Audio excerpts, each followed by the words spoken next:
नमस्कार मंडळी, होळीचा सण जवळ येत आहे. घरभर आनंद, स्वयंपाकघरात सुगंध आणि ताटात गरम गरम पुरणपोळी अशी होणार आहे आजची सुरुवात. यासाठी लागणार आहे अर्धा किलो चणा डाळ, ती रात्रभर पाण्यात भिजत ठेवा. अर्धा किलो गूळ घ्या, हळद, जायफळ आणि वेलची पूड, अर्धा किलो मैदा. रात्रभर भिजलेली डाळ कुकरमध्ये टाकूया.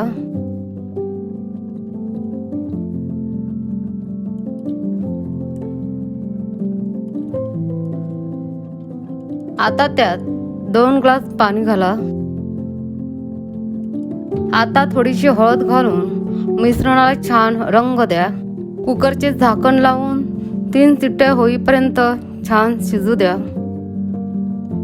झाकण काढताच दिसेल डाळ अगदी मऊ शिजून तयार झाली आहे.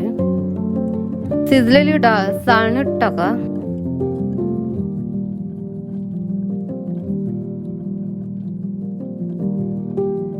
आता ग्लासने दाब देत डाळ गाळा. खाली मऊ मिश्रण जमा होईल.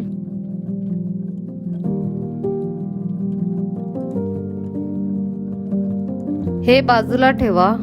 आता एक कढईत गूळ टाका. गूळ छान विरघळून घ्या. आता चणा डाळीचं मिश्रण घालण्याची वेळ.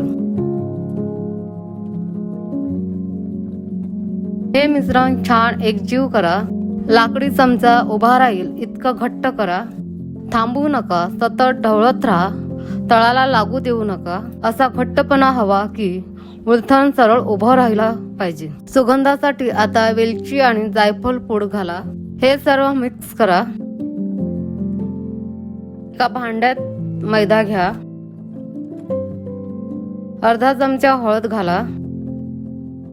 चिमूटभर मीठ घाला. सगळं एकत्र करून थोडं तेल घाला.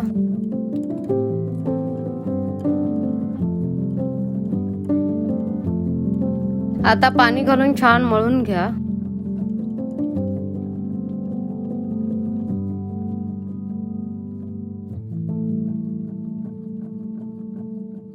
मळलेलं पीठ तयार झालं की वर तेल लावा.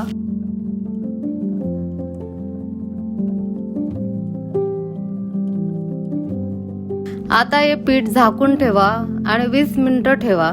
स्वच्छ कापड पोलपाटावर बांधा. हा छोटासा उपाय पुरणपोळी लाटण्यासाठी खूप सोपं होते.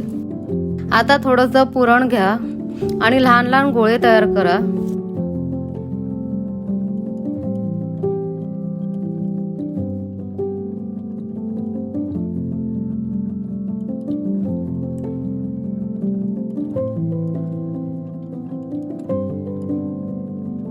आता हाताला थोडंसं तेल लावा.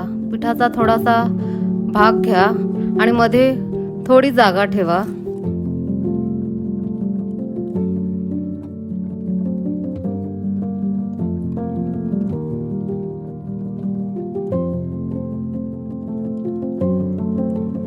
मधोमध पुरणाचा गोळा ठेवा. पुरण बाहेर येऊ नये अशा पद्धतीने पीठ बंद करा.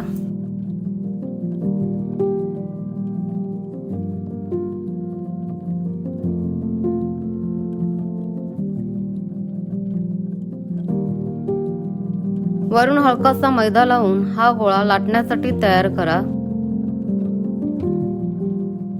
आता ही पुरणपोळी हलक्या हाताने लाटा. जास्त दाब देऊ नका, नाहीतर ती फाटू शकते.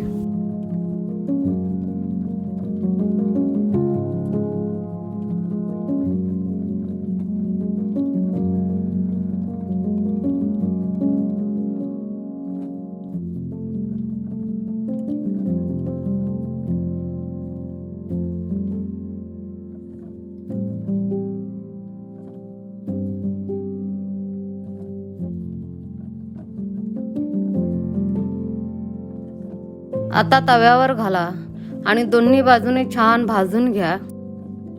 भाजताना वरून तूप सोडा.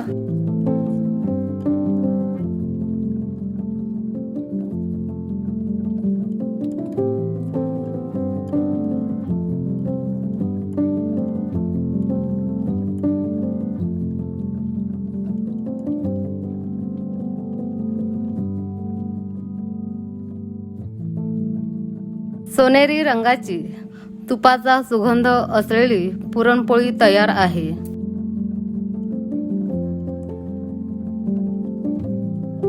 रंगाची होळी गोड पुरणपोळी रेसिपी आवडली तर लाईक आणि शेअर करा.